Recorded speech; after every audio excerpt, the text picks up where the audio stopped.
Hello प्यारे बच्चों, आपका फिर से स्वागत है किंग एजुकेशन क्लासेस पे। तो आज हमारा टॉपिक होगा धातु एंड अधातु, metal and not metal. Class 10th का ये टॉपिक है, आपको पता ही होगा, थंबनेल देख ही लिया होगा आपने। और इस चैप्टर में जो हमारा मेन टारगेट रहेगा वो मेन पॉइंट ऑफ रहेगा, यानी कि पेपर में जो पूछा जाता है बस वही, उससे एक्स्ट्रा कुछ भी नहीं। अब तक आपने इस चैप्टर को पढ़ा होगा, समझ में नहीं आया होगा, कोई दिक्कत नहीं, आप बस अपनी इस क्लास में बने रहिए, वीडियो को देखते रहिए, आपको एंड तक सब कुछ समझ में आ जाएगा। शुरू करते हैं। सबसे पहले धातु, क्योंकि मेन चैप्टर का नाम क्या है, धातु और अधातु, तो हमें यह पता होना चाहिए कि धातु क्या है, अधातु क्या है। तो धातु वे तत्व जो इलेक्ट्रॉन देने की प्रकृति रखते हैं धातु कहलाते हैं। ऐसे मेटल यानी ऐसे पदार्थ जो इलेक्ट्रॉन देने का काम करते हैं, इलेक्ट्रॉन देने का, तो वो धातु कहलाते हैं। देने का मतलब वो इलेक्ट्रॉन छोड़ेंगे, और छोड़ेंगे तो जो चीज इलेक्ट्रॉन छोड़ती है वो पॉजिटिव चार्ज हो जाती है। जैसे एग्जांपल में सोडियम है, मैग्नीशियम है, एल्युमिनियम है, जिंक है, आयरन है, और भी बहुत सारे मेटल होती हैं। ज्यादातर आपकी जो पीरियोडिक टेबल है वो मेटल से ही भरी हुई है। इसमें Na है, सोडियम अक्सर तुमने 1 पॉजिटिव, अगर 1 पॉजिटिव मतलब जो सिर्फ एक इलेक्ट्रॉन छोड़ने का काम करता है वो 1 पॉजिटिव कहलाता है, जो 2 इलेक्ट्रॉन छोड़ने का काम करता है वो 2 पॉजिटिव कहलाता है। इसके बाद धातुओं के कुछ गुण। हम सबसे पहले बात करेंगे फिजिकल प्रॉपर्टी की, यानी कि भौतिक गुणों की, उसके बाद रासायनिक गुणों की। भौतिक से भी पेपर में क्वेश्चन आते हैं, और आपके रासायनिक प्रॉपर्टी से भी आते हैं क्वेश्चन। मेन क्वेश्चन कहां से बनते हैं, जो प्रॉपर्टी आपने देख ली कि सबकी जनरल प्रॉपर्टी है, उसमें अपवाद किस किस चीजों का है, वहां से क्वेश्चन आपके बनते हैं। चलिए मैं एक एक करके बात करता हूं। इनमें धनायन बनाने की प्रवृत्ति होती है। धनायन बनाएंगे क्योंकि इलेक्ट्रॉन त्यागने का काम करते हैं। दूसरा पॉइंट, ये विद्युत तथा ऊष्मा के सुचालक होते हैं, good conductor of heat and electricity, यानी कि इसमें करंट बहुत अच्छे से फ्लो कर सकता है, ये गर्म नहीं होंगे। देखो, अगर करंट तुमने विद्युत वाले चैप्टर में पढ़ा होगा, रेजिस्टेंस होता है, तो इनमें करंट जब फ्लो करोगे तो ये बिना गर्म हुए ही करंट को फ्लो करेंगे, और ऊर्जा की कम हानि होगी, करंट पूरा पूरा आपके घर तक पहुंचेगा। और इनमें क्या है, इनका बर्तन बनाने के लिए प्रयोग किया जाता है, इसलिए इनका बर्तन बनाने प्रयोग किया जाता है। क्यों किया जाता है, तो मैं देखा होगा कि जो बर्तन बनाए जाते हैं वो मेटल के बनाए जाते हैं। क्यों, क्योंकि नीचे से जो भी बर्तन है आपका, नीचे से उसमें लौ लगेगी, आग लगेगी, फ्लेम, तो वो क्या होगा, जो भी चीज उसमें रखी हुई है उस तक हीट पहुंचेगी। कैसे, क्योंकि पहले आपके उस बर्तन में हीट जाएगी, और हीट उस बर्तन से बाहर आपकी ट्रांसफर होगी, उस बर्तन तक पहुंचेगी। देखो, गुड कंडक्टर ऑफ हीट है।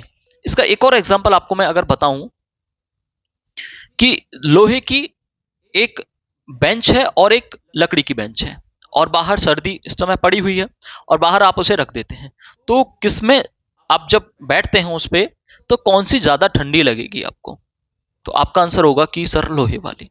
और बैठ के भी ना देखा हो तो माइंड अपने आप ही कह रहा होगा कि लोहे वाली ज्यादा ठंडी लगेगी। क्यों, क्योंकि जो अगर अच्छा टेम्परेचर देखोगे तो टेम्परेचर दोनों का सेम होगा, टेम्परेचर पे कोई फर्क नहीं होगा, क्योंकि बाहर रखी हुई है, दोनों का टेम्परेचर सेम डाउन गया है। अंदर क्या है कि जो लोहे वाली पर बैठोगे तो लोहे से जैसे आप टच करोगे अपनी बॉडी को, तो वहां से हीट, क्योंकि ये क्या करते हैं, ये छोड़ते हैं भाई, इनमें आराम से ट्रांसफर हो सकती है, तो हीट आपकी बॉडी में चली जाएगी, यानी ठंडापन जो है, टेम्परेचर, वो आपकी बॉडी में सीधा सीधा ट्रांसफर होगा। लेकिन लकड़ी ट्रांसफर नहीं करती है, इसलिए वो गुड कंडक्टर ऑफ हीट नहीं है, इसलिए वो आपको ठंडी नहीं लगेगी, फील नहीं होगी।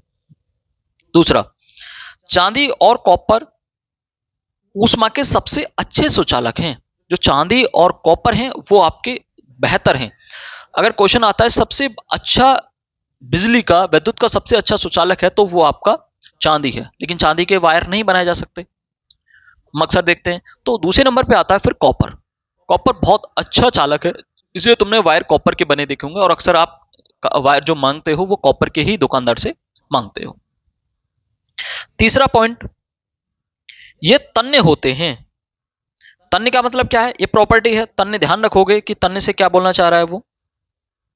तन्य का मतलब क्या है, तन्य का मतलब है कि तन्य वो प्रॉपर्टी जिससे तार बनाए जा सकते हैं खींच के, तो हम मेटल के तार बना सकते हैं। लोहे का वायर आता है, कॉपर का वायर आता है, सिल्वर का आता है, सिल्वर वो वाली चांदी नहीं, बट वो मिक्स करके आते हैं, जर्मन सिल्वर हम जैसे बोलते हैं, उसके वायर अपने मार्केट में आते हैं, तो इनका हम वायर बना सकते हैं। एनसीईआरटी में एक लाइन दे रखी होती है कि 1 ग्राम सोने से लगभग 2 किलोमीटर लंबा तार बनाया जा सकता है। मतलब 1 ग्राम अगर आपके पास गोल्ड है तो उसे 2 किलोमीटर लंबा वायर बनाया जा सकता है, और 2 किलोमीटर लंबे वायर बनने का मतलब है कि आंखों से न दिखने वाला वायर वो बन जाएगा। तो इतनी अच्छी प्रॉपर्टी होती है तार बनाने की कि इसको इतना पतला और लंबा किया जा सकता है। अगली प्रॉपर्टी, ये आघात वर्धनीय होते हैं। आघात होता है किसी को चोट मारना, वर्ध होता है बढ़ना, मतलब ये चोट मारने पर बढ़ते हैं। आपके पास लोहे का सिक्का है और आपके पास में बहुत अच्छा सा हथौड़ा है, आप उसे उस पर मारोगे तो क्या करेगा, वो जो सिक्का है वो फैल जाएगा, वो क्या होगा, एक्सपेंड करेगा। दैट मीन वो आघात वर्धनीय। तो मेटल है तभी तो कर पाया। जैसे अगर मैं धातु की बात करूं, आप सल्फर का एक टुकड़ा ले लीजिए, गंधक पोटास जैसे बोलते हैं, तो गंधक जो आता है उसका एक टुकड़ा ले लो, मिट्टी की तरह आता है, फूट जाएगा, टूट जाएगा। कोयला ले लो, कोयला धातु आता है, उस पर मारो तो वो भी क्या होगा, टूट जाएगा, क्योंकि कार्बन का एलोट्रॉप्स है, वो अपर रूप है। तो मेरे कहने का मतलब कि जो अधातु होंगे वो आघात वर्धनी नहीं होंगे, और मेटल होंगे जो आघात वर्धनी होंगे। आगे, इनकी सतह चमकदार होती है। इनकी जो सरफेस है वो चमकदार होती है, लश्कर होती है, चमक मारती है उस पर।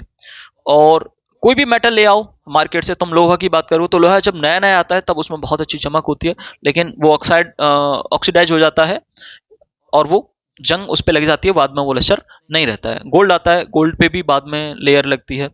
चांदी है, वो भी शुरुआत में चमकदार होती है, बाद में ब्लैक हो जाती है। कॉपर है, बाद में ग्रीन टाइप का हो जाता है। तो मेनली ये जब नए होते हैं तो इन पे चमक होती है, बट ये बाद में रिएक्ट करने के बाद ये कुछ ना कुछ कलर थोड़े फेड हो जाते हैं, पर ये चमकदार होते हैं। ये सामान्यतः ठोस होते हैं, मतलब ये हमेशा ठोस अवस्था में आपको देखने के मिलते हैं। आपके घर में अगर एल्यूमिनियम की खिड़की है, वो लोहे की खिड़की है, लोहे का गेट है, कुछ भी, तो वो चांदी है, सोना है, प्लेटिनम है, कोई भी चीज लेते हो तो अक्सर वो आपको सॉलिड अवस्था में मिलेगी। सॉलिड में देखो दो चीजें होती हैं। सॉलिड का मतलब ये नहीं होता कि वो हार्ड भी है। सॉलिड का मतलब होता है जो लिक्विड और गैस वाली जो प्रॉपर्टी होती है कि वो सॉलिड अवस्था में। जैसे अगर हमने घी को जमने के लिए फ्रीज में रख दिया तो वो सॉलिड अवस्था में चला गया, बट इसका मतलब वो नहीं है कि वो हार्ड भी है। तो ये अक्सर आपको ठोस अवस्था में दिखाई देते हैं। अगला पॉइंट इसमें देखोगे तो मैंने इसमें यह भी लिखा हुआ कि ये सामान्यतः कठोर भी होते हैं। हर ठोस कठोर हो जरूरी नहीं है, बट ये अक्सर कठोर होते हैं, अक्सर, सामान्यतः, हर बात में नहीं होगा। मैंने बोला इसका अपवाद भी होगा आगे। इनका गलनांक बहुत ऊंचा होता है। गलनांक मतलब वह बिंदु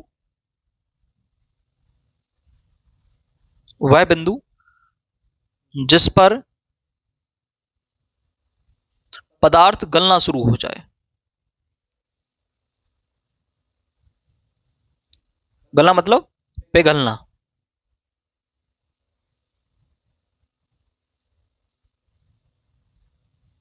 शुरू हो जाए, क्लियर? वो क्या होगा आपका, वो गलनांक बिंदु। तो इनके गलनांक बिंदु बहुत हाई होते हैं, मतलब इतनी जल्दी नहीं कि आपने इस पे कोई भी चीज माचिस से लगाया तो ये बहुत जल्दी गल जाएगा।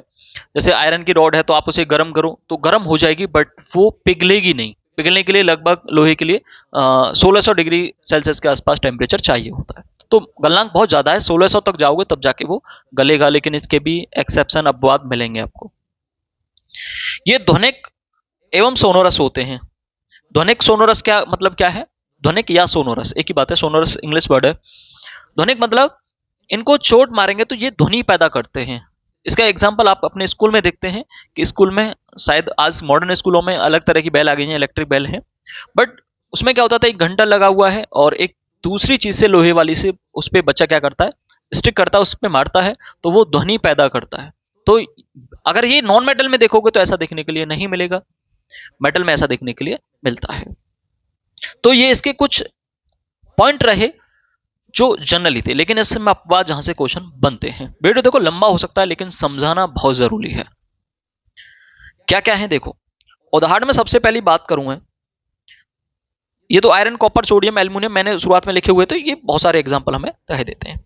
अपवाद में आ जाओ, पारा सामान्यतः ताप पर द्रव अवस्था में पाया जाता है।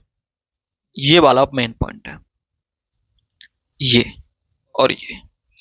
मैंने बोला मेटल अक्सर आपको कैसे मिलेंगी, मेटल आपको ठोस अवस्था में मिलेंगी, पर एक ऐसी भी मेटल है जो आपको पारा है, वो द्रव अवस्था में दिखाई देता है। पारा वो होता है, शायद आप ब्लड प्रेशर नपवाने गए हो तो उसमें जब वो ऐसे करके यहाँ हैंड्स पे लगा के ऐसे करके दबाता है ऐसे करके, तो सामने मशीन होती है, उसमें एक व्हाइट कलर का जो लिक्विड है ऊपर की तरफ भगता है, ठीक है। तो जो ऊपर नीचे जा रहा है व्हाइट कलर का चमकदार जो है, वो क्या है, आपका पारा है। चमकदार यहां से एक ब्लाइन, और मैंने बोला था मेटल चमकदार होती हैं, तो वो क्या है, मेटल है, पारा जो है। दूसरा, सोडियम और पोटेशियम को चाकू से काटा जा सकता है। मैंने एक लाइन लिखी थी, एक लाइन पीछे बोली थी कि जो मेटल हैं वो बहुत ज्यादा हार्ड होते हैं, उन्हें आप इतने जल्दी ना तोड़ सकते हो ना मरोड़ सकते हो, हार्ड होते हैं। लेकिन उसका अपवाद क्या है, सोडियम और पोटेशियम इतने ज्यादा सॉफ्ट हैं कि आप इन्हें ऐसे रख के चाकू से ऐसे करके कट कर सकते हो बहुत इजीली। क्या है मतलब, तो ये उसका अपवाद हो गया। तीसरा, ये ऊष्मा के बहुत अच्छे चालक हैं, शुरुआत वाला पॉइंट मैंने कराया था, लेकिन इसमें कौन कौन, लेड और पारा दोनों ऊष्मा के कुचालक हैं, इनमें हीट फ्लो नहीं करती है, बैड कंडक्टर हैं। सीजियम और गैलियम का क्वथनांक बहुत कम होता है। इससे पीछे मैंने एक लाइन बताई कि इनका गलनांक बहुत ज्यादा होता है, बहुत ऊपर जाकर ये पिघलना शुरू होते हैं, लेकिन सीजियम और गैलियम ऐसे हैं जो बहुत कम टेम्परेचर पे भी पिघल जाएंगे।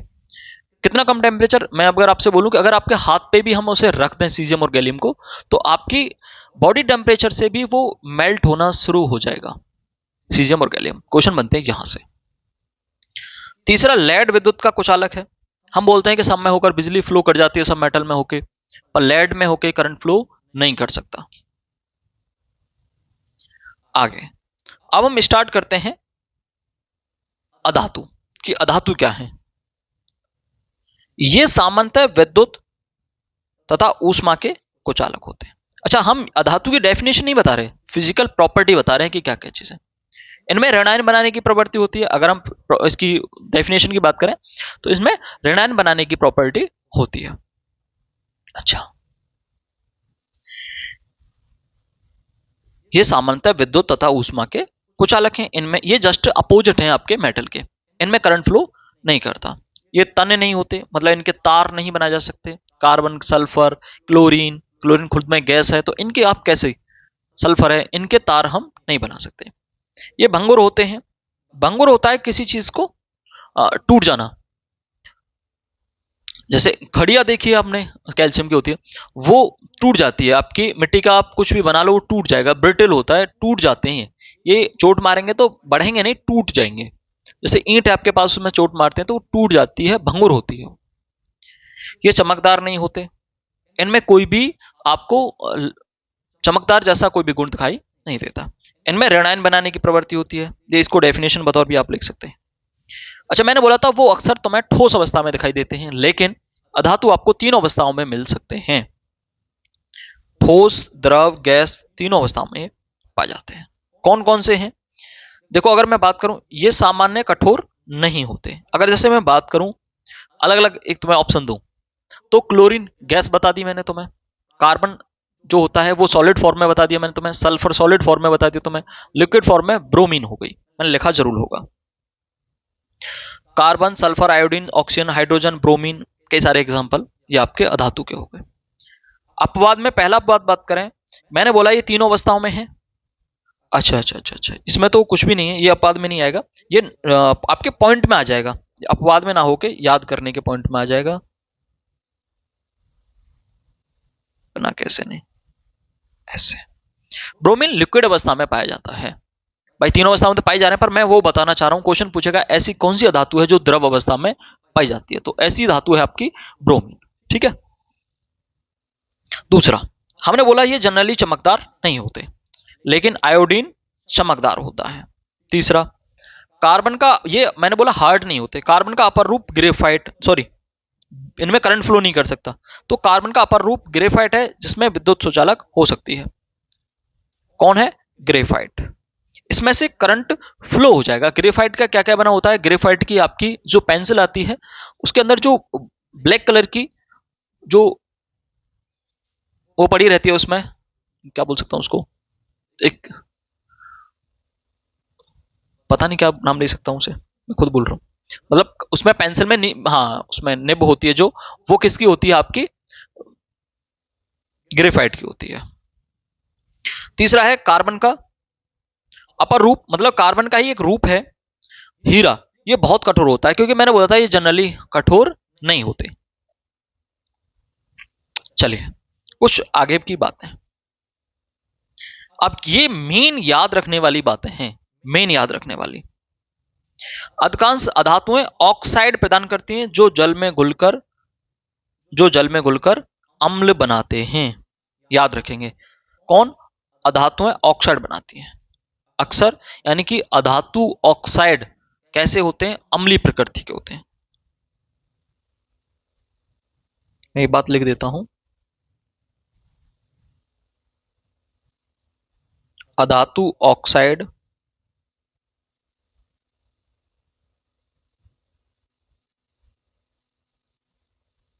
अम्लीय प्रकृति के होते हैं।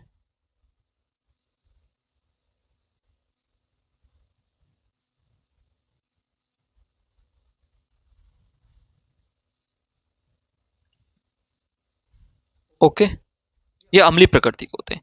और जो धातु क्षारकी धातु ऑक्साइड होते हैं वो क्षारकी प्रकृति के होते हैं। अधिकतर धातुएं क्षारकी ऑक्साइड बनाती हैं, यानी कि इसको मेनली याद रखोगे तो धातु ऑक्साइड क्षारीय प्रकृति के होते हैं।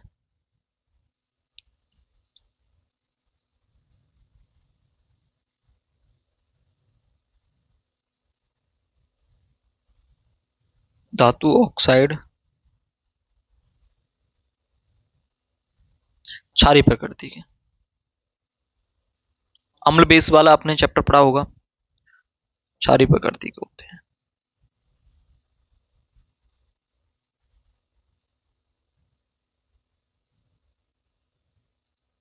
ओके, ये दोनों पॉइंट आप याद रखेंगे। अब बात करते हैं उपधातु की। धातु हो गया, अधातु हो गया, और अब आया उपधातु, यानी ऐसे तत्व जो धातु एवं अधातु दोनों के गुण धर्म प्रदर्शित करते हैं, तत्व क्या कहलाते हैं, उपधातु कहलाते हैं। उदाहरण है आर्सेनिक है, एंटीमनी है, ये इनके एग्जाम्पल मैंने आपको दे दिए हैं। इन तत्वों के ऑक्साइड उभयधर्मी कहलाते हैं। इनके जो ऑक्साइड होंगे वो उभयधर्मी कहलाएंगे, एम्फोटेरिक। अब हम ये फिजिकल प्रॉपर्टी के बारे में चर्चा कर चुके हैं, अब हम बात करते हैं रासायनिक प्रॉपर्टी के बारे में, रासायनिक गुण धर्मों के बारे में। तो मेन ये ध्यान रखेंगे, क्वेश्चन पेपर में आता है कि धातु ऑक्सीजन से अपक्रिया करती हैं तो क्या बनाती हैं। मैंने यहां एग्जाम्पल दिए गए हैं कई, पर आपको बिल्कुल ये मेनली याद रखना है कि धातु ने ऑक्सीजन से रिएक्ट किया और क्या बनाया, वो आपको याद रखना है। धातु ऑक्सीजन के साथ क्रिया करके धातु ऑक्साइड बनाती है, सबसे पहला पॉइंट। पेपर में मतलब कुछ 5 से 6 रिएक्शन है, केमिकल प्रॉपर्टी है कि अगर हम मेटल को इसके साथ रिएक्ट कराएं, मेटल को उसके साथ रिएक्ट कराएं, मेटल को उसके साथ रिएक्ट कराएं तो क्या बनता है। तो हम यहां ध्यान रखेंगे कि जो मेटल है वो ऑक्सीजन के साथ रिएक्ट करके मेटल ऑक्साइड बनाती हैं, धातु ऑक्साइड बनाती हैं, धातु ऑक्साइड बनाती हैं। कुछ एग्जाम्पल मैंने दे रखे हैं, ये तो देखो धातु प्लस ऑक्सीजन बराबर धातु ऑक्साइड, ये एग्जाम्पल है आपके। मैग्नीशियम को ऑक्सीजन के साथ रिएक्ट कराया तो क्या बनाया, मैग्नीशियम ऑक्साइड। ये हमने बैलेंस किया हुआ है, यहां मैग्नीशियम और ऑक्सीजन के 2 मिल रहे हैं तो ऑक्सीजन के 2 और एमसी के 2, क्योंकि हम रिएक्ट कैसे कराया होगा, इसके साथ इसको रिएक्ट कराया होगा, ऑक्सीजन के 2 तो यहां भी ऑक्सीजन के 2 करने पड़ते, 2 का मल्टीप्लाई किया, हमने इसको बैलेंस किया हुआ। पहले चैप्टर में आपने पढ़ा होगा कि हम कैसे बैलेंस करते हैं। दूसरा example, copper plus oxygen copper oxide, aluminium plus oxygen aluminium oxide, zinc plus oxygen zinc oxide. ठीक है, मैं एक वीडियो में ऐसा भी लूंगा, देखो आप यहां एक चीज देख रहे होंगे कि कॉपर को ऑक्सीजन के साथ कराया तो CuO बना है, मैग्नीशियम के साथ कराया तो MgO बना है, एल्यूमिनियम के साथ बनाया तो AlO क्यों नहीं बना, ये Al2O3 क्यों बना है, इसके बारे में भी मैं चर्चा करूंगा, एक अलग वीडियो में बनाऊंगा इस बात को, कि जैसे बहुत सारे कंपाउंड हैं जो बनते हैं तो उनके बारे में स्पेशली चर्चा करूंगा, उन पे बताऊंगा आपको।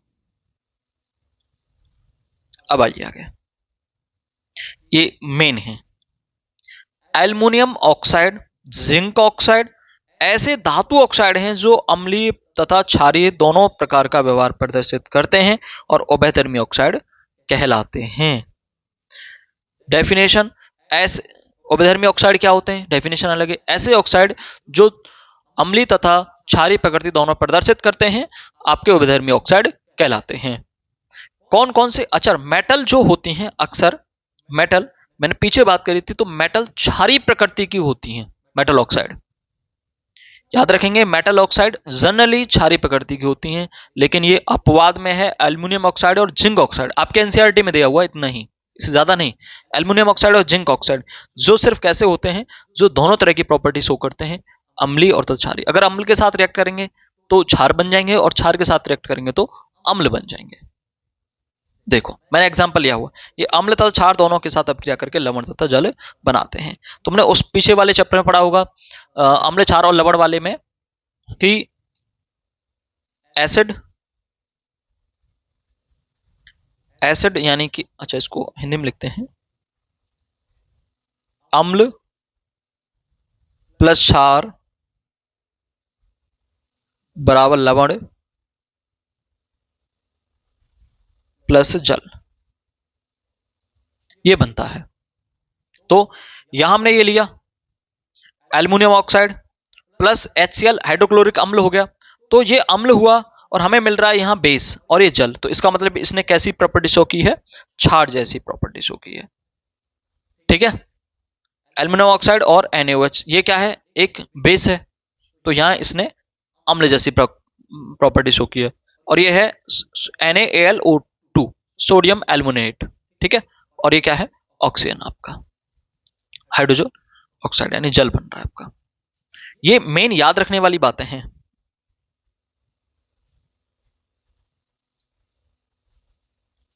ये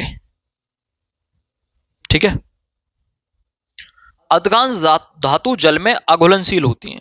ये देखो अधिकांश वाला बात है ना, मतलब इसमें कहीं ना कहीं अपवाद रहा होगा। अगर सबको बोल देता तो सब फिर खत्म ही हो जाता। अधिकांश का मतलब कुछ चीजें ऐसी हैं जो अधिकांश से बाहर रह गई हैं, सबसे बाहर रह गई हैं, तो आधी उसमें चली गई और कुछ रह गई हैं बाकी। अधिकांश धातु जल में अघुलनशील हैं, मतलब धातु, सॉरी धातु नहीं, धातु ऑक्साइड होंगे, लेकिन इनमें से कुछ जल में घुलकर क्षार प्रदान करते हैं। जैसे ये धातु ऑक्साइड होगा, ये धातु ऑक्साइड होगा,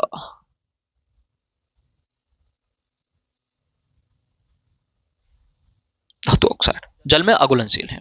लेकिन कौन कौन घुल जाते हैं, ये देखो सोडियम ऑक्साइड और पोटेशियम ऑक्साइड जल में घुल जाते हैं।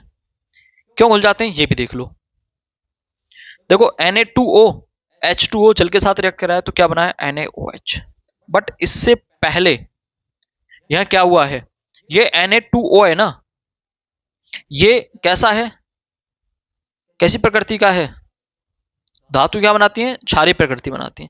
इसने इसके साथ रिएक्ट किया, और रिएक्ट करने के साथ इसमें हाइड्रोजन गैस जो निकलती है, H2O के साथ रिएक्ट करके हाइड्रोजन गैस निकलती है, और हाइड्रोजन गैस ज्वलनशील होती है, और वो तुरंत क्या होता है, अच्छा इस रिएक्शन के दौरान हीट निकलती है तो वो रिएक्ट कर जाती है और आग पकड़ लेती है। ऐसे K2O प्लस H2O प्लस वो इजिकल टू KOH। अगला पॉइंट, ऑक्सीजन के साथ सभी धातुएं समान दर से अपक्रिया नहीं करती हैं।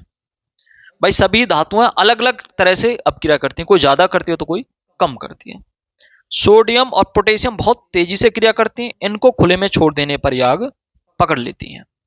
सोडियम और पोटेशियम क्या है, हाईली रिएक्टिव है, ये बहुत तेजी से क्रिया करती हैं, इनको आप खुले में छोड़ नहीं सकते। तो इसलिए क्या करते हैं हम, क्वेश्चन आता है कि इनको केरोसिन तेल में क्यों डुबो कर रखते हैं, क्योंकि ये बहुत तेज अपक्रिया करती हैं, तो इसलिए हमें रिएक्ट न करने के लिए इनको केरोसिन में रखा जाता है।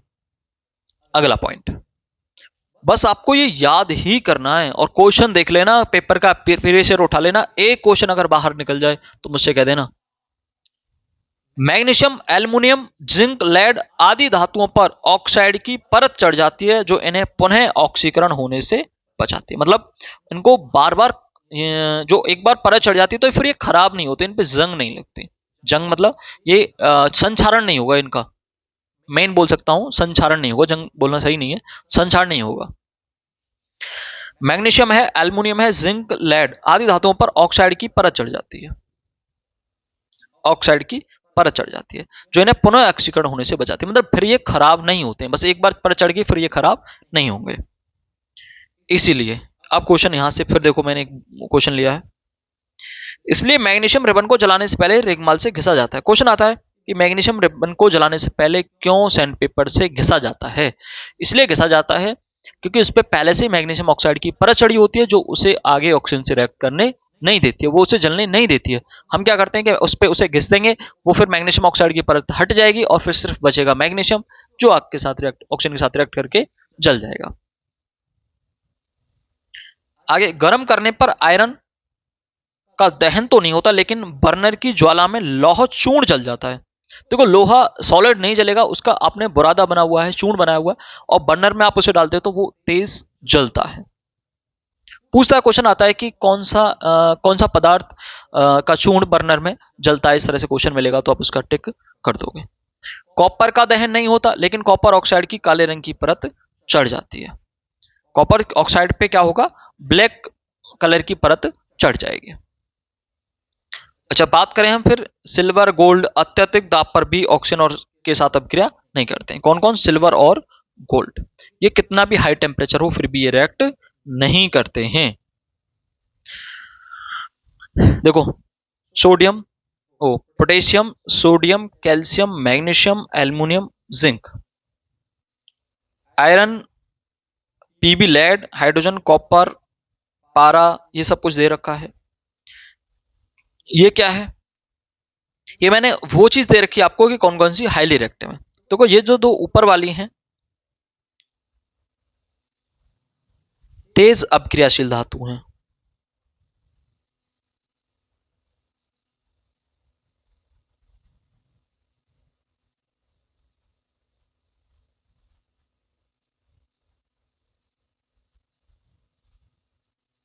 ये मध्यम वाली हो जाएंगी,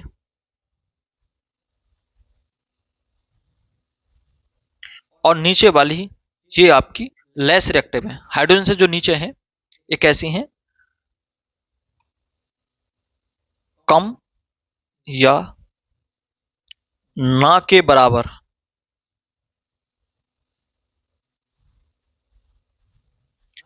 रिएक्ट करती हैं, अपक्रिया करती हैं। क्वेश्चन आता है कि एनोडीकरण क्या है? एनोडाइजिंग क्या है? ये क्या है? एल्युमिनियम पर मोटी ऑक्साइड की परत बनाने की प्रक्रिया को एनोडीकरण कहते हैं। एल्युमिनियम आता है, एल्युमिनियम के तुमने आजकल कांच में फ्रेम लगते हैं वो देखे होंगे, और बहुत सारी जगह हम इसका प्रयोग करते हैं। तो एल्युमिनियम वैसे खराब हो जाएगा, तो उस पर क्या होता है? हमें पता है कि एल्युमिनियम पर ऑक्साइड की परत चढ़ जाती है तो खराब नहीं होता। तो एल्युमिनियम पर ऑक्साइड की परत चढ़ाने की प्रक्रिया को एनोडीकरण कहते हैं। दूसरा, अब हमें पढ़ना है धातु की जल के साथ अभिक्रिया। इससे पहले हमने ऑक्सीजन के साथ रिएक्ट देख ली कि कौन कौन सी रिएक्ट करते हैं, कौन से क्या पैदा करते हैं। तो पीछे जो हमने देखा वो सब देखा कि किसके साथ अभिक्रिया करें। अब हम देख रहे हैं कि धातु जो है वो जल के साथ कैसे अभिक्रिया करती हैं। जल के साथ अभिक्रिया करके धातुएं हाइड्रोजन गैस बनाती हैं। ये मेन पॉइंट है, हाइड्रोजन गैस बनाती हैं। धातु ऑक्साइडों का निर्माण करती हैं, और क्या बनेगा साथ में? धातु ऑक्साइड। क्या बनाएंगे? Hydrogen gas. क्वेश्चन आता है कि धातु जल के साथ रिएक्ट करके क्या बना रही हैं? Hydrogen gas. मेन पॉइंट पर आगे, लेकिन सभी धातुएं जल के साथ अभिक्रिया नहीं करती। कौन कौन करती हैं, कैसे कैसे करती हैं, इसके बारे में आप बात करते हैं। धातु जल प्लस धातु ऑक्साइड और हाइड्रोजन गैस। पोटेशियम, सोडियम ठंडे जल के साथ तेजी से अपक्रिया करती हैं तथा यह अपक्रिया बहुत तेज तथा ऊष्माक्षेपी होती है। ऊष्माक्षेपी मतलब ऊष्मा इसमें बहुत ज्यादा निकलती है, एक्सोथर्मिक होती है, ठीक है, और बहुत तेज होती है। मतलब ठंडे जल का मतलब क्या है? जैसे हम बात कर रहे हैं कि हमारे पास वाटर है, सिर्फ हम रिएक्ट करा के देख रहे हैं, तो हमारे पास जितनी भी मेटल है मैं सबको एक बार एक साथ लिखूंगा उनकी रिएक्टिव सीरीज के आधार पे कि कौन कितनी तेज है। पर हम फिलहाल बस ऐसे ही बातें कर रहे हैं कि शुरुआत में जब आप नहीं जानते कि कौन कौन सी मेटल है। तो सोडियम और पोटेशियम ऐसी हैं कि जिन पे सिर्फ कैसा भी पानी डाल दो वो रिएक्ट कर लेंगे, ठंडे पानी से भी कर लेंगे। लेकिन हम अपने आगे हम कुछ और मेटल लेते हैं, उन पे फिर ठंडा पानी डालते हैं तो वो रिएक्ट नहीं करती हैं। फिर उस पर गर्म पानी डाल के देखते हैं तो रिएक्ट कर जाती हैं। फिर और देखते हैं उसे, और मेटल हम कुछ और लेते हैं, उन पे हम गर्म पानी ठंडा पानी डाल के देखते हैं, कोई फर्क नहीं पड़ता। फिर उन पे हम भाप डाल के देखते हैं तो रिएक्ट हो जाती हैं। तो इस तरह से हम इनको डिवाइड कर रहे हैं। उत्सर्जित हाइड्रोजन आग पकड़ लेती है, क्या होगा, ये अपक्रिया बहुत तेज ऊष्माक्षेपी होती है, और जो भी हाइड्रोजन इसके अंदर निकली हुई होती है ये कैसी होती है, ज्वलनशील होती है, जो आग पकड़ लेती है। एग्जाम्पल दे रखा है, अगर हम पोटेशियम को, पोटास को पानी में डाल दो तुरंत आग पकड़ेगा। जल क्या H2O के साथ, तो KOH बना, और KOH प्लस क्या बना, हाइड्रोजन गैस, और हाइड्रोजन गैस ने क्या कर लिया, इसमें हीट निकल रही है तो हीट से ये अपने इग्निशन टेम्परेचर तक पहुंची और फिर क्या कर लेगी, आग पकड़ लेगी। यहाँ फायर बहुत तेज एक एक्सप्लोजन होता है, धमाका होता है। आगे, जल के साथ कैल्शियम की अपक्रिया थोड़ी धीमी होती है, उत्सर्जित हाइड्रोजन आग पकड़ नहीं पाती, मतलब हाइड्रोजन तो निकलेगी पर वो आग नहीं पकड़ पाएगी, क्योंकि ये थोड़ी कम एक्सोथर्मिक है, थोड़ी कम गर्म होती है, फिर भी बहुत ज्यादा काफी आपके हाथों को जलाने के लिए। जो कलई आती है, आप कलई को वो करने के बाद, डालने के बाद सीधे हाथों को अगर वॉश करेंगे तो वो आपके हाथ फाट देगी, गर्म फील होगी। अच्छा, अगर आप उसको कलई जैसे हम बोलते हैं, जो पहले मकानों को वाइट करने के लिए काम करते थे हम उसको, आज तो हम फिर पेंट और बहुत सारी चीजें लेकर आते हैं। तो उसको जब हम गर्म करते थे, उसको हम घोलते थे जब हम कलई को, तो हम पानी में सीधा सीधा किसी प्लास्टिक बॉलर में इस तरह का नहीं घोलते थे, या तो लोहे का कोई कंटेनर होता था जैसे घोलने के लिए, या हमारे पास जो मिट्टी के या उसके कंक्रीट के जो आते हैं पशुओं के लिए जो आती हैं, जिनको हम पता नहीं क्या बोलते हैं, नाद वगैरह या कुछ लड़ामनी बोलते हैं, उनमें हम उसको डाल देंगे तो वो पानी गर्म करते हैं। मतलब पानी गर्म होगा तो उसको खराब नहीं होगा। अगर प्लास्टिक बॉलर में किया तो प्लास्टिक बॉलर जल जाएगा, इतनी ज्यादा हीट निकलती है, बट एक्सप्लोजन नहीं होता, धमाका नहीं होता है, थोड़ी कम रिएक्टिव है। जैसे कैल्शियम हाइड्रोजन ऑक्साइड और क्या निकला, और हाइड्रोजन गैस निकली। रिएक्शन एक एक करके याद रखेंगे। देखो मैंने अब तक बहुत सारी रिएक्शन नहीं ली है, पर आप रिवाइज करते रहोगे तो याद हो जाएगा, ये गारंटी ले रहा हूं। अच्छा, होता क्या है, इस सब क्रिया में जो हाइड्रोजन गैस निकलती है, ये ध्यान रख लेना, इंपॉर्टेंट लाइन है, ये इंपॉर्टेंट लाइन है। क्वेश्चन आता है कि ऐसी कौन सी मेटल है जो वाटर के साथ रिएक्ट करने के साथ उस वो तैरना शुरू कर देती है, तो वो है आपकी हाइड्रोजन गैस। तो कैल्शियम, कैल्शियम क्या होगा, हाइड्रोजन निकलेगी और हाइड्रोजन के बुलबुलों के साथ वो चिपक के ऊपर फ्लोट करना शुरू कर देती है। ऐसी मैग्नीशियम के साथ होता है। मैग्नीशियम शीतल जल के साथ अपक्रिया नहीं करती है, भले ठंडे जल से रिएक्ट तो नहीं करेगी, बट ल्यूक वाटर यानी गर्म पानी के साथ थोड़ा क्या करती है, ये हाइड्रोजन गैस का निर्माण करती है। गर्म पानी के साथ अपक्रिया करके ये मैग्नीशियम हाइड्रोक्साइड तथा हाइड्रोजन गैस का निर्माण करता है। यह भी कैल्शियम की तरह तैरना प्रारंभ कर देता है। तो दोनों कैल्शियम और मैग्नीशियम आपके फ्लोट करते हैं, तैरते हैं हाइड्रोजन गैस के साथ। आगे, एल्युमिनियम, आयरन, जिंक जैसी धातुएं ना तो शीतल जल से न ही गर्म जल से अपक्रिया करती हैं, लेकिन ये भाप के साथ अपक्रिया करती हैं और ऑक्साइड तथा हाइड्रोजन गैस बनाती हैं। अब बात कर रहे हैं हम एल्युमिनियम की। एल्युमिनियम है, आयरन है, जिंक है। अब ये कैसे से भी नहीं कर रही, ना ठंडे से ना गर्म से। मैंने बोला ना, फिर इन्हें ठंडे से करेंगे ना गर्म से, फिर इनके लिए हमें क्या करना पड़ेगा, हमें इन्हें गर्म पानी से, उसे भाप से रिएक्ट कराना होगा। और आगे आ जाओ, लेड, सिल्वर, कॉपर, गोल्ड जैसी धातुएं जल के साथ बिल्कुल भी अपक्रिया नहीं करती हैं, ये कैसे भी रिएक्ट नहीं करती। अच्छा, मैंने बोला एल्युमिनियम, आयरन, जिंक ये तो कर लेती हैं, लेकिन इससे और नीचे आती हैं, लेड है, सिल्वर, कॉपर, गोल्ड, ये किसी के साथ नहीं करती। तो इसमें से देखो, लेड को हम ले नहीं सकते, सिल्वर बहुत महंगा है और गोल्ड भी बहुत महंगा है, कॉपर इनके कंपैरिजन में थोड़ा सस्ता है। तो हम कॉपर का क्या करते हैं पता है आपको, ये पानी के साथ रिएक्ट नहीं कर रही, इसलिए हम इनके गीजर बनाए जाते हैं। जो गीजर बनाए जाते हैं वो बाहर से चाहे प्लास्टिक कवरेज हो, लेकिन अंदर उसमें जो भी भरा होता है, जिसमें पानी गर्म होता है, वो हमें पीतल उसके कॉपर के मिलते हैं। क्यों मिलते हैं, क्योंकि कॉपर किसी के साथ रिएक्ट नहीं करता है, ना तो उसमें भाई भाप बनेगी, पानी गर्म होगा तो उसके साथ रिएक्ट, अगर लोहे की बनाएंगे तो वो खराब हो जाएगा क्वेश्चन में, इसलिए गीजर थोड़े महंगे आते हैं। बाकी गीजर में कुछ भी नहीं, गीजर एक बहुत सस्ता 200 से 250 रुपए में बन जाता है, 500 रुपए में बन जाएगा गीजर, कुछ भी नहीं है। पर मेन उसमें महंगा 5 से 6,000, 7,000, 8,000, 10,000 का वो उसे बना रहा है, उसके अंदर कॉपर का बर्तन, क्योंकि कॉपर महंगी है इसलिए वो बर्तन उसे महंगा बना रहा है, क्योंकि पानी ही तो गर्म हो रहा है, उसमें पानी गर्म हुआ तो और कुछ भी नहीं, बट वो रिएक्ट ना हो, सालों साल चले, इसलिए उसके अंदर कॉपर का बर्तन बनाया जाता है, जिसमें पानी रहता है, उसमें रॉड लगी होती है, पानी गर्म होता है, सिंपल गीजर। अच्छा, अब मैंने कुछ यहां वो बनाया है जिसपे ये काम करता है। देखो, मैंने सबसे लिया पोटेशियम और सोडियम के बारे में बताया, फिर मैंने कैल्शियम बताया, मैंने बोला ये दोनों ठंडे पानी से भी रिएक्ट कर जाएंगे, फिर मैंने बोला ये कर तो जाएगा लेकिन इसमें एक्सप्लोजन नहीं होगा। मैग्नीशियम गर्म पानी के साथ करेगा, एल्यूमिनियम, जिंक, आयरन ये कैसे हैं, ये ठंडे से नहीं करते बट ये कैसे कर जाते हैं, ये गर्म पानी से, उसे भाप से कर जाते हैं। फिर मैंने बोला ये वाले जो हैं ये भाप से भी नहीं करते, किसी से नहीं करते, इसलिए हम कॉपर का यूज करते हैं गीजर बनाने में। ठीक है, आगे हेडिंग आती है धातुओं की अम्लों के साथ अपक्रिया। पहला हमने धातु ऑक्सीजन के साथ, फिर दूसरा धातु जल के साथ, अब तीसरा है धातु अम्लों के साथ रिएक्ट करके क्या बनाते हैं। धातु अम्लों के साथ अपक्रिया करके लवण और हाइड्रोजन गैस का निर्माण करते हैं। तो जल के साथ भी अगर धातु रिएक्ट करेगी तो हाइड्रोजन गैस बनाएगी, और अम्ल के साथ रिएक्ट करेगी तो भी हाइड्रोजन गैस बनाएगी। धातु प्लस अम्ल क्या बनेगा, लवण, और हाइड्रोजन गैस आपकी बाहर निकलेगी। कुछ एग्जांपल दे रखे हैं मैंने एक एक करके। मैग्नीशियम को HCl से कराओ तो magnesium chloride, hydrogen gas. Aluminium और हाइड्रोक्लोरिक एसिड, एल्युमिनियम क्लोराइड और हाइड्रोजन गैस, यहां भी हाइड्रोजन गैस, यहां भी हाइड्रोजन। फिर इसमें खास क्या, ये तो सिंपल हो गया, आप किसी के साथ बना सकते हो। अच्छा, ये कंपाउंड बनते कैसे हैं ये मैं आपको बताऊंगा, डोंट वरी, ये समझाऊंगा मैं आपको कैसे बनते हैं, बट अलग वीडियो में। यहां से एक मेन पॉइंट, जब धातुएं नाइट्रिक अम्ल से अपक्रिया करती हैं तो हाइड्रोजन गैस नहीं निकलती।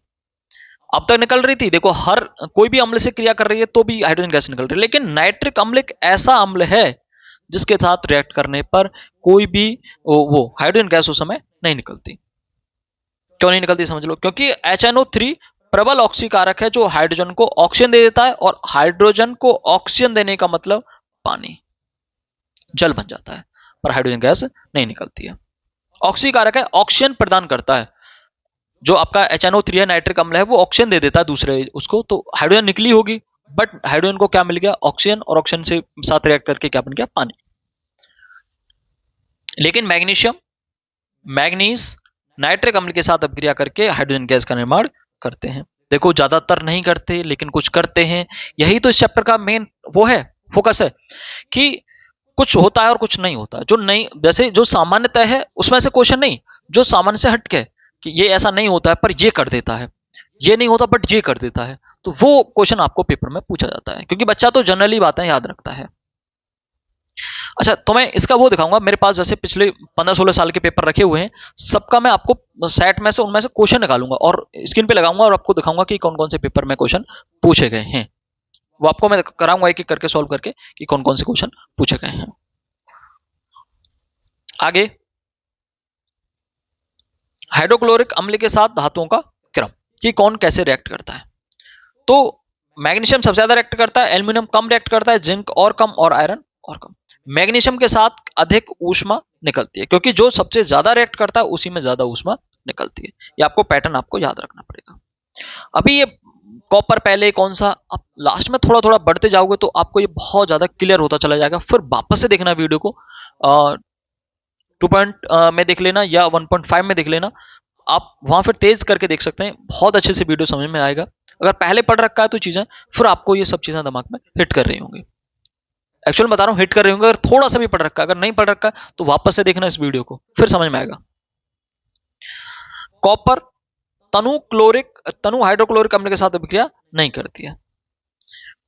कॉपर रिएक्ट नहीं करती हाइड्रोक्लोरिक एसिड के साथ, HCl के साथ। अब ये तनु क्या है, तनु का मतलब होता है, एक चीज होती है, तुमने जैसे निपनिया या प्योर सुना होगा, तो कोई भी एसिड जो है उसमें अगर पानी मिला हुआ नहीं है, अगर उसमें हमने पानी ऐड कर दिया तो वो बन गया तनु, और अगर इसमें कोई पानी ऐड नहीं किया तो वो बनेगा फिर सांद्र। मतलब ये निपनिया है, प्योर है, और ये पानी मिला हुआ है, हल्का है। तनु मतलब थोड़ा सा हल्का। आगे आता है एक्वारेजिया। क्वेश्चन बनेगा एक्वारेजिया किससे मिलकर बना होता है, तो एक्वारेजिया हाइड्रोक्लोरिक एसिड और नाइट्रिक एसिड से मिलकर बना होता है, HCl से और HNO3 से। और किस किस रेशियो में, HCl 1 में और HNO3 1 रेशियो में, मतलब 3/1 रेशियो में। अगर 3 लीटर आपने HCl लिया और 1 लीटर उसमें मिलाना पड़ेगा HNO3, तो बन जाएगा 4 लीटर आपका एक्वारेजिया। अगर 3 ml लेते हो HCl और 1 ml लेते हो HNO3, मतलब दोनों की मात्रा ml में, लीटर में, जिसमें लेना चाहो, तो फिर बनाएगा आपके पास 4 ml एक्वारेजिया। एक्वारेजिया ऐसा हैवी एसिड है जिसके अंदर आप कुछ भी डाल दो सब मेल्ट हो जाएगा, मतलब घुल जाएगा। जैसे गोल्ड की बात करें तो गोल्ड भी इसके अंदर घुल जाएगा, प्लेटिनम घुल जाएगा इसके अंदर। और तुमने देखा होगा, शायद आपको यहां से एक सूचना देना चाहूंगा, मैं मैसेज दूंगा कि जो गांव में आपके गहनों को साफ करते हैं उनके पास एसिड होता है जिसका नाम होता है एक्वारेजिया। वो क्या करते हैं, उनके पास थोड़ा हल्की रेंज में होता है, जिससे क्या करते हैं, वो पूरा नहीं घुलती है, लेकिन जो भी आप उससे साफ करवाते हो उसमें आपकी जो भी मेटल है आपके पास, चाहे सोना है या चांदी, वो घुल के चली जाएगी। ध्यान रख लेना, कभी आपके पास बहुत छोटा सा वेट स्केल है तो आप उसमें देखना कि वो चीज हल्की हो जाएगी उसमें मिलाने के बाद, मतलब वो घोल के ले जाते हैं। वो इतने बेवकूफ नहीं होते कि आपके घर घर आके आपकी मेटल को साफ करें। आप चाहे आपकी वो तोड़िया है या आपका कोई भी चीज है, उसको वो क्लीन कर देंगे और बिल्कुल वो अच्छा भी दिखेगा आपको। उनके पास एक्वारेजिया होता है जिसमें वो घोल के उसे एसिड को ले जाते हैं। अब आता है चौथी रिएक्शन, धातुओं की धातु लवणों के विलयन के साथ अपक्रिया। धातुओं के जो लवण हैं, जैसे जिसमें धातु मिली हुई एक ऐसा कोई भी नमक है, तो उसमें जब आप धातु की रिएक्शन कराएंगे तो आपको हमें क्या क्या मिलेगा। तो उसमें क्या होगा, धातु है आपके पास कोई ए और बी धातु का आपके पास लवण है, तो आपको ए का लवण मिलेगा और बी धातु अलग हो जाएगी। मतलब ये एक डिस्प्लेसमेंट यानी विस्थापन अपक्रिया के अंतर्गत आती है। देखो क्या होगा, क्या इसमें होगा, अभिक्रियाशील धातु अपने से कम अभिक्रियाशील धातु को उसके यौगिक के विलयन या गलत अवस्था से विस्थापित कर देती है, इसको दूर हटा देती है।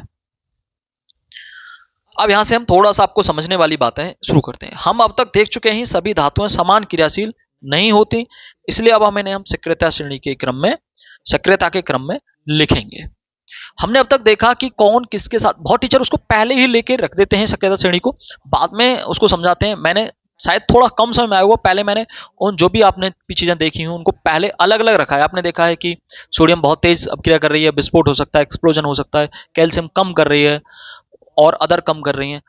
बट अब एक्चुअल में किस तरह से एक पैटर्न बना हुआ है, इस पैटर्न को हम अब देखते हैं।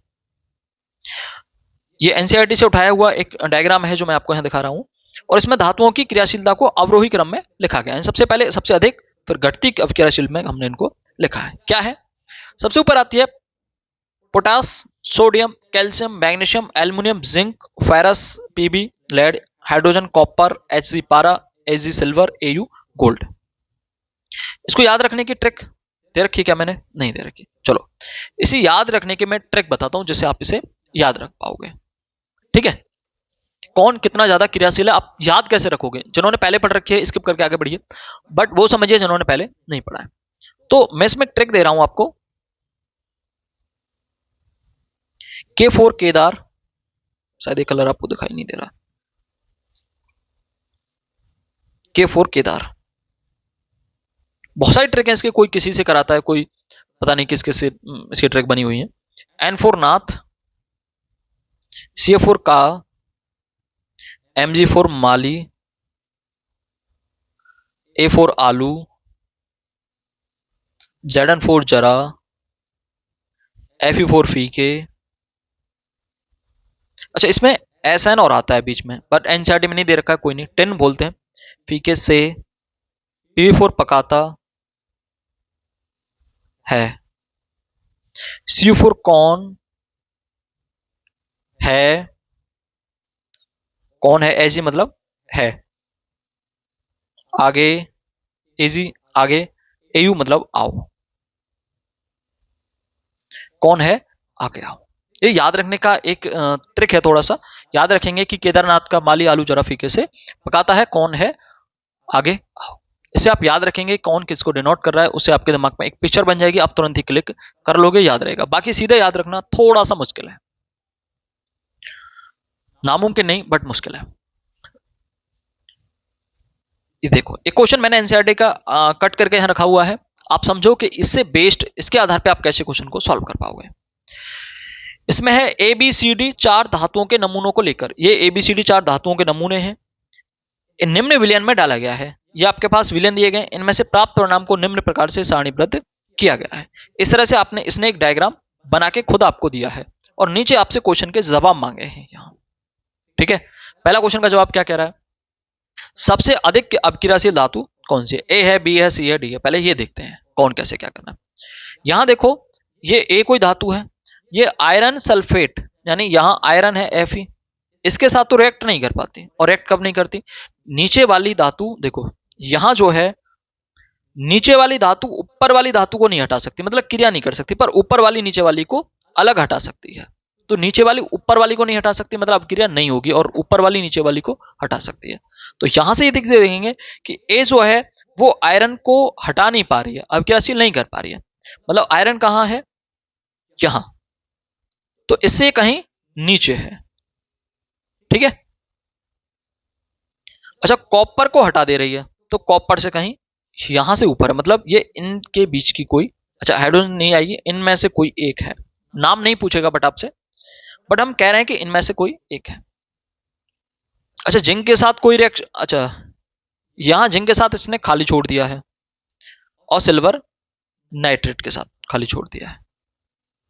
ठीक है, आगे बी जो है वो आयरन को हटा रही है, तो पहले ए तो पता चल गई आयरन से नीचे है, कॉपर से ऊपर है।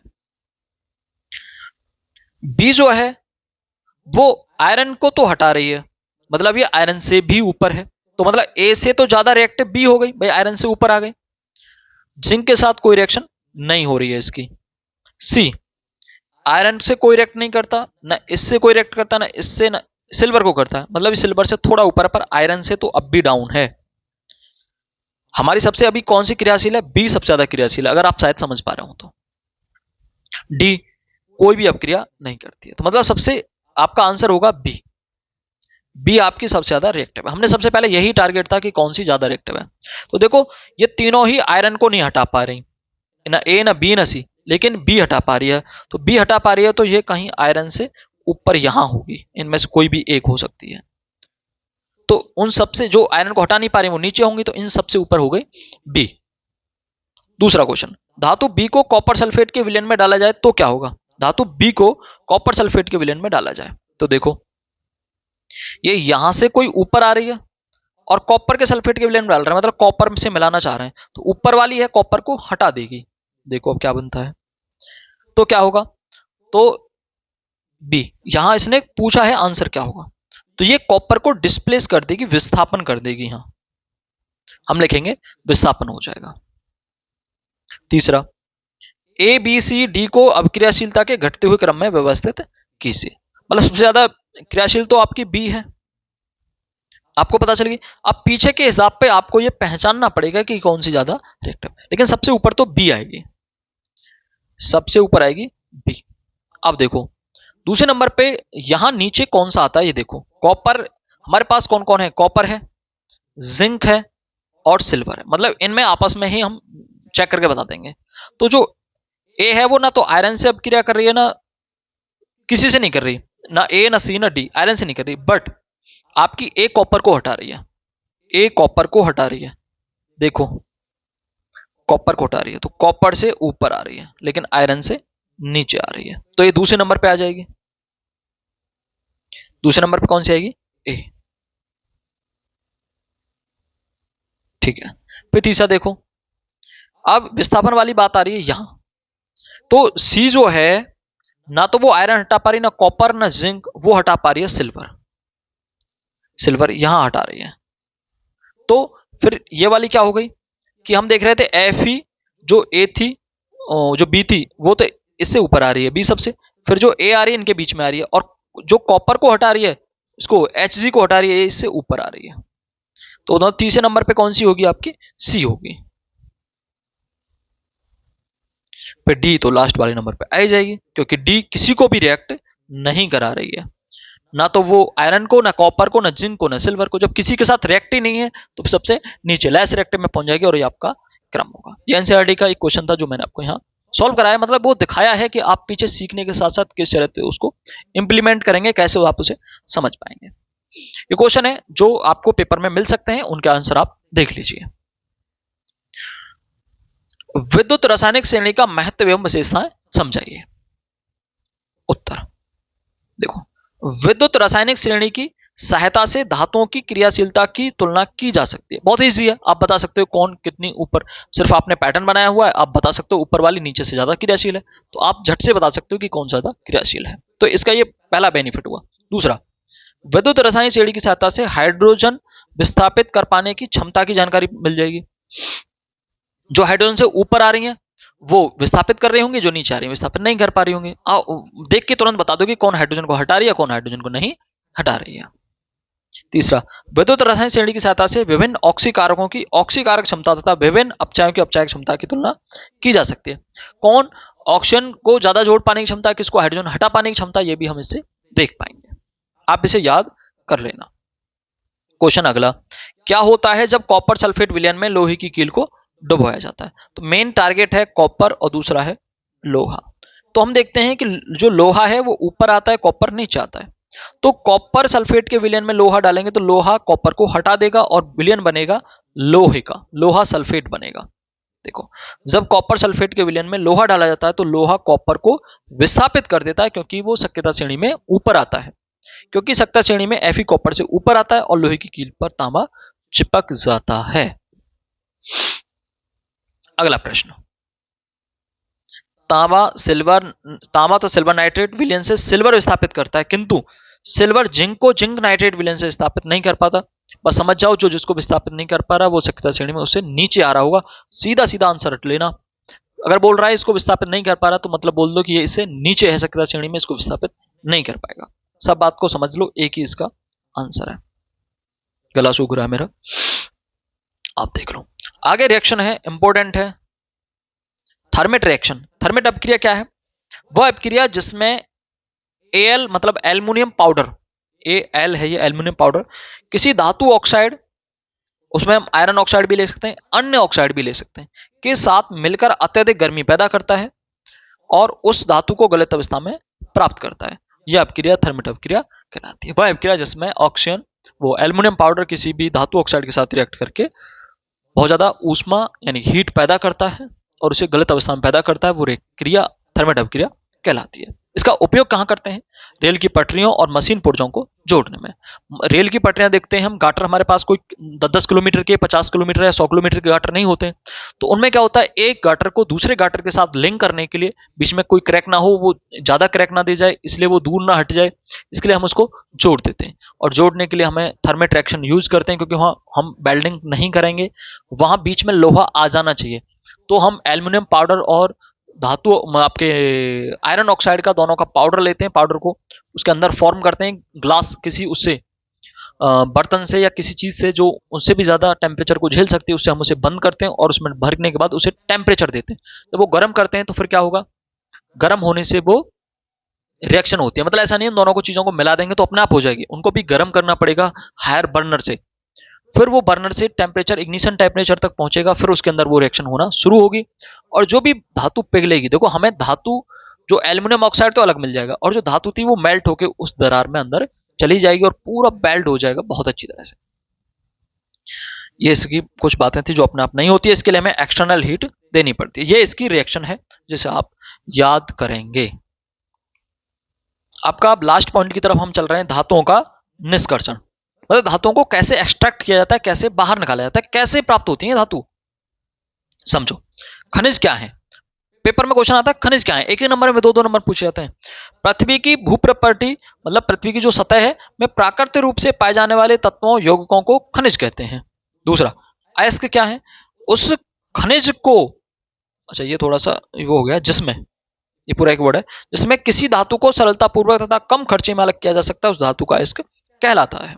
अयस्क क्या है और खनिज क्या है, समझो।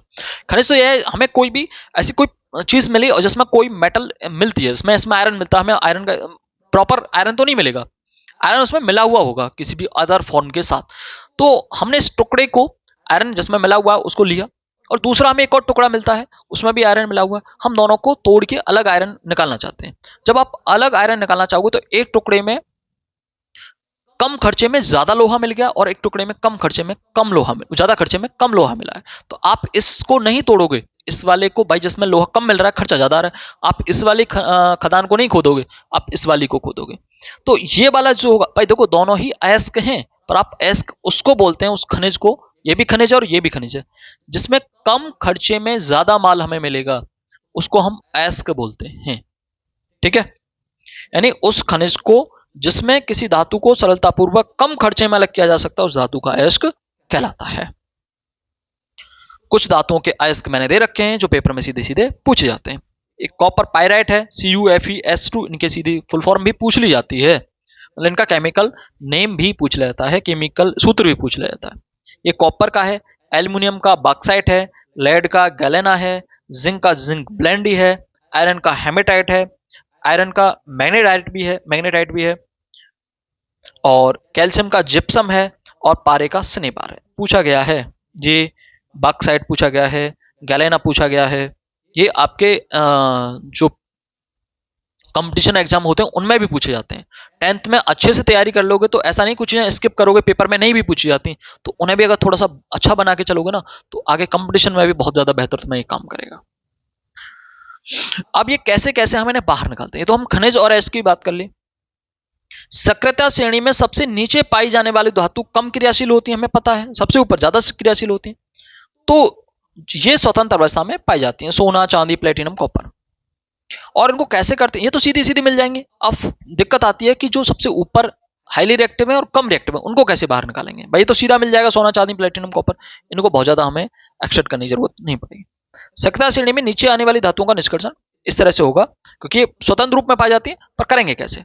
ये धातु ऐसा तो है नहीं सोना खोदा सीधा सोना ही सोना मिल रहा है, चांदी खोदी सीधी चांदी चांदी मिल रही है, जैसे हम आभूषण पहनते हैं, वो अलग फॉर्म में मिलते हैं। उनको साफ कैसे करेंगे, ये बात हम चर्चा कर रहे हैं। ये धातुएं बहुत अनअभिक्रिय होती हैं, मतलब रिएक्टिव नहीं होती हैं। इन धातुओं को ऑक्साइड को केवल गर्म करने से धातु प्राप्त किया जा सकता है। भाई ये किसके साथ मिली, धातु ऑक्साइड के साथ, तो धातु ऑक्साइड के साथ हैं, अपने ही ऑक्साइड के साथ होंगी। इनको क्या किया, केवल गर्म किया जाए और हम साफ हो जाएंगे।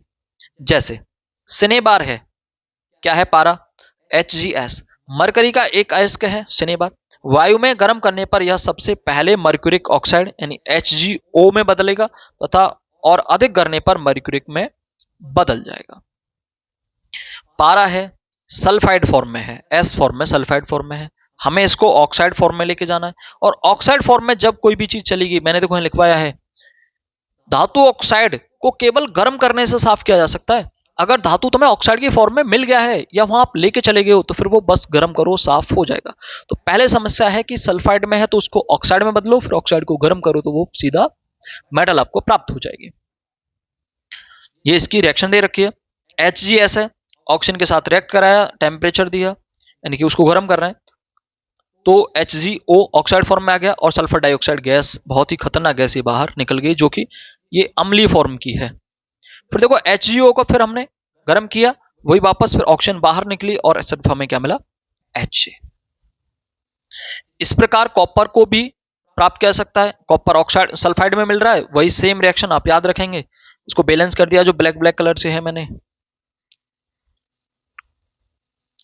सक्रियता श्रेणी के मध्य में आने वाली धातुओं का निष्कर्षण, सबसे नीचे वाली वो सल्फाइड फॉर्म में मिलेंगे या ऑक्साइड फॉर्म में।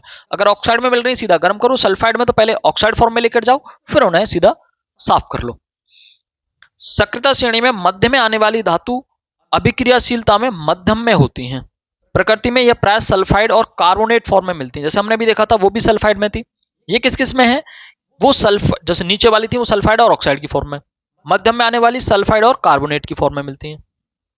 सल्फाइड या कार्बोनेट की तुलना में धातु को उसके ऑक्साइड से प्राप्त करना आसान है, इसलिए अपचयन से पहले धातु ऑक्साइड में परिवर्तित करना आवश्यक है। हम बोल रहे हैं सल्फाइड और कार्बोनेट की तुलना में धातु को उसके ऑक्साइड से निकालना इजी है, तो हम पहले ऑक्साइड की तरफ लेकर उसे चलेंगे। मैं बार बार जैसा आपसे बोल रहा हूं। तो अब क्या है, यहां से दो रिएक्शन निकल के आती हैं, सीधा पेपर में आता है भर्जन क्या है और निस्तापन क्या है। अगर सल्फाइड फॉर्म में मिल रहा है, सल्फाइड अयस्क को वायु की उपस्थिति में अधिक तापमान पर गर्म करने पर यह ऑक्साइड में परिवर्तित हो जाता है, इस प्रक्रिया को भर्जन कहते हैं। कौन को, सल्फाइड अयस्क को वायु की उपस्थिति में अधिक ताप पर गर्म करने पर ऑक्साइड में परिवर्तित होता है, इस प्रक्रिया को भर्जन कहते हैं। निस्तापन, कार्बोनेट अयस्क को सीमित वायु में, यहां सीमित वायु में अधिक ताप पर गर्म करने से ऑक्साइड में परिवर्तित हो जाता है, इस प्रक्रिया को निस्तापन कहते हैं। दे रखा है, रिएक्शन दे रखी है मैंने, जिंक सल्फाइड है ऑक्सीजन के साथ रिएक्ट करा है, सेम ZNO और SO2 सल्फर डाइऑक्साइड, फिर ZNO, फिर कार्बन के साथ हमने रिएक्ट कराया। देखो ये अपचयन रिएक्शन हो रही है, कार्बन क्या है, एक अपचायक है क्या, बहुत अच्छा। ये क्या करेगा, ऑक्सीजन को चिपका लेगा अपने साथ और जिंक अकेली रह जाएगी, तो जिंक निकालने में कार्बन मोनोऑक्साइड। अब जिंक कार्बोनेट है, देखो ये एग्जाम्पल किसका हो गया, भर्जन का, ये हो जाएगा निस्तापन का।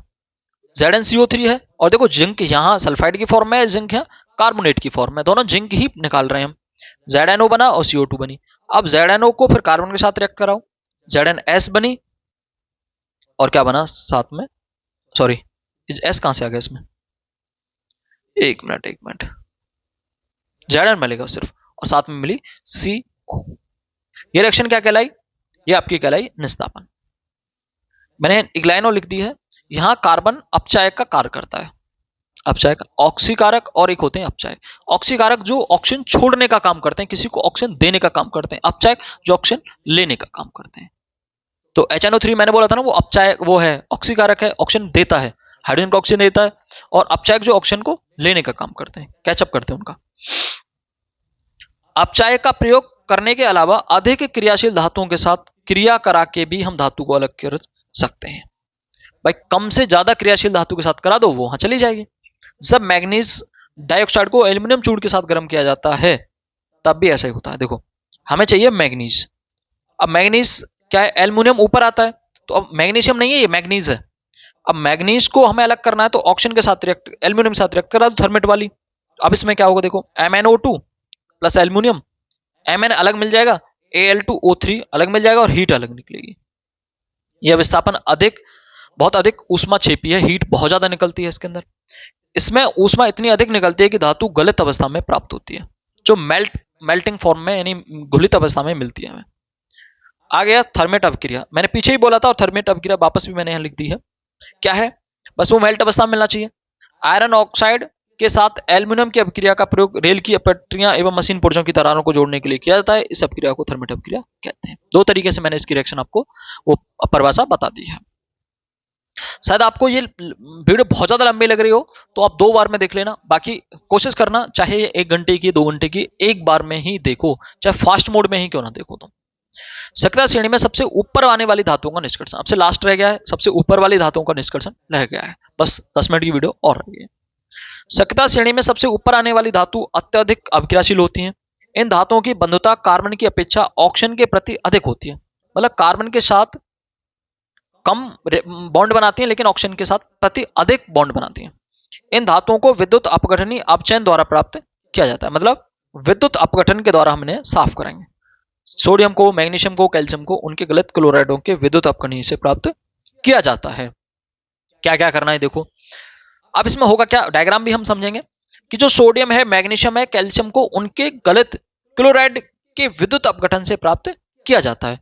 कैथोड पर धातुएं निक्षेपित हो जाती हैं और एनोड पर क्लोरीन मुक्त हो जाती है। अब ये कैथोड क्या है और एनोड क्या है, एनोड पॉजिटिव टर्मिनल और कैथोड नेगेटिव टर्मिनल।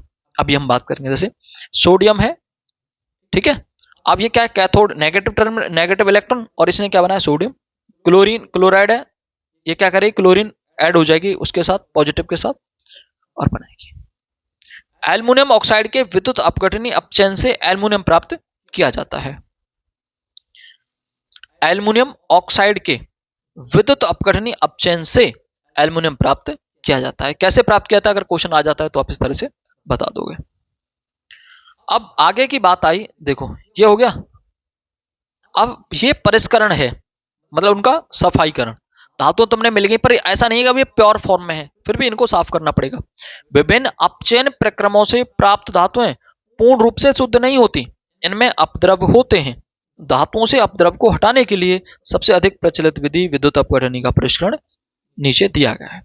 कॉपर को, जिंक को, टिन को, निकिल को, सिल्वर को, गोल्ड को आदि धातुओं का परिष्करण विद्युत अपघटन विधि द्वारा किया जाता है। यहां से अब इनको हम अलग करेंगे इसकी मदद से। इसमें क्या है ये लिखने के लिए आता है, ये समझ लो, तो इसके डायग्राम में बात करेंगे। इस प्रक्रम में अशुद्ध धातुएं एनोड यानी पॉजिटिव पर, शुद्ध धातु की पतली परत को कैथोड बनाया जाता है, मतलब जो अशुद्ध होगी उसको धनात्मक बना देंगे और जो शुद्ध होगी उसको कैथोड बना देंगे। देखना क्या इसका बेनिफिट होगा। धातु लवण विलयन का उपयोग, जो धातु है उसी का लवण विलयन हम विद्युत अपघट्य के रूप में उसमें पानी की फॉर्म में भर लेते हैं। विद्युत अपघट्य से जब विद्युत धारा प्रवाहित की जाती है तो एनोड पर संचित अशुद्ध पदार्थ विद्युत अपघट्य में खुल जाती है। इतनी ही मात्रा में शुद्ध धातु विद्युत अपघट्य से कैथोड पर निक्षेपित हो जाती है। विलय अशुद्धियां विलयन में चली जाती हैं तथा अविलय अशुद्धियां एनोड तली पर निक्षेपित हो जाती है, जैसे एनोड पंख कहते हैं। अब ये क्या है, यहां डायग्राम से समझो। यहां देखो, ये वाली जो धातु है,